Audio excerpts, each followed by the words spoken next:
Menjelang pemilu 2024, Pusat Pelaporan dan Analisis Transaksi Keuangan PPATK mengendus keberadaan dana ilegal yang diduga digunakan untuk partai politik dan calon legislatif. Temuan ini telah disampaikan PPATK ke penyelenggara pemilu dan penegak hukum.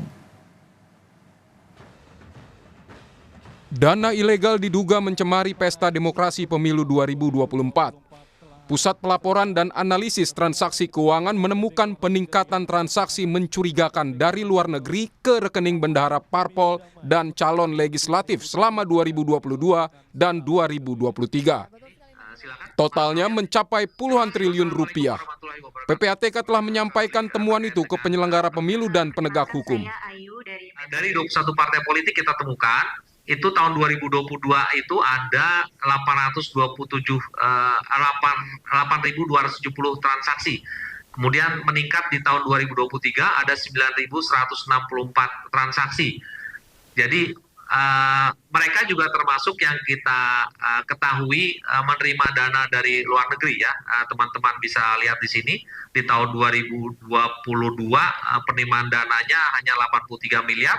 Kemudian meningkat di tahun 2023 menjadi 195 miliar. Menurut data PPATK pada 2022 ada 8.270 transaksi yang jumlahnya 83 miliar. Pada 2023, transaksi ke rekening bendahara parpol meningkat jadi 9.164 transaksi dengan total 195 miliar rupiah. PPATK juga menemukan transaksi janggal para calon legislatif dari berbagai partai politik. Dari sampel 100 orang caleg yang transaksi janggalnya terbesar, total transaksinya mencapai 51,47 triliun rupiah. KPU telah menerima informasi soal temuan PPATK. Namun KPU mengaku kewenangannya terbatas untuk menindaklanjuti temuan PPATK tersebut. Sebab KPU hanya merujuk pada rekening khusus dana kampanye, bukan rekening lain. Kami hanya concern berkenaan dengan LADK. Di dalam LADK ada rekening khusus dana kampanye dan mengenai hal tersebut saya pikir yang lebih otoritatif memberikan penjelasan detail ya terhadap informasi tersebut adalah lembaga yang menerbitkan informasi. Kami tidak memiliki kapasitas untuk membandingkan data rekening di luar RKDK. Kami hanya mengevaluasi penggunaan RKDK dalam pembiayaan kampanye. Ya, ini sesuai atau tidak? Nah, kalau ada rekening-rekening lainnya itu digunakan untuk transaksi keuangan, tentunya itu di luar kewenangan KPU. Sementara Badan Pengawas Pemilu mengaku belum menerima informasi soal temuan PPATK. Bawaslu menyebut akan mengecek lagi informasi tersebut. Belum tahu, nanti kita lihat dulu. Belum. Tapi temuan itu jadi pembantu. Komisi Pemberantasan Korupsi menyebut dari 21 temuan PPATK, KPK baru menerima 2 laporan mengenai transaksi mencurigakan ke bendahara parpol. KPK menyatakan akan menindaklanjuti temuan PPATK tersebut apakah bersumber dari kejahatan korupsi.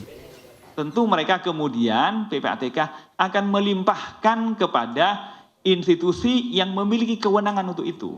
Nah, sementara yang Anda katakan 21 ya?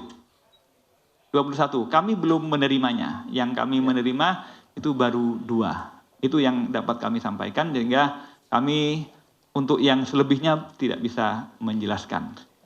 Oke, gitu, baik. Ya, sedang kami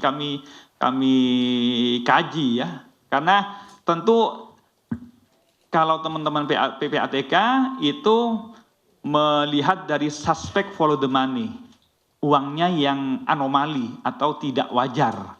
Ketidakwajaran aliran-aliran dana tersebut harus kami buktikan berdasarkan perbuatan korupsi atau tidak. Penyelenggara pemilu dan penegak hukum harus menyikapi serius temuan PPATK soal dana ilegal dari luar negeri. Jangan sampai pembiayaan yang menyalahi aturan mempengaruhi kualitas demokrasi. Tim Liputan, Kompas TV. Untuk tahun 2024 yang akan kita langsungkan sesaat lagi.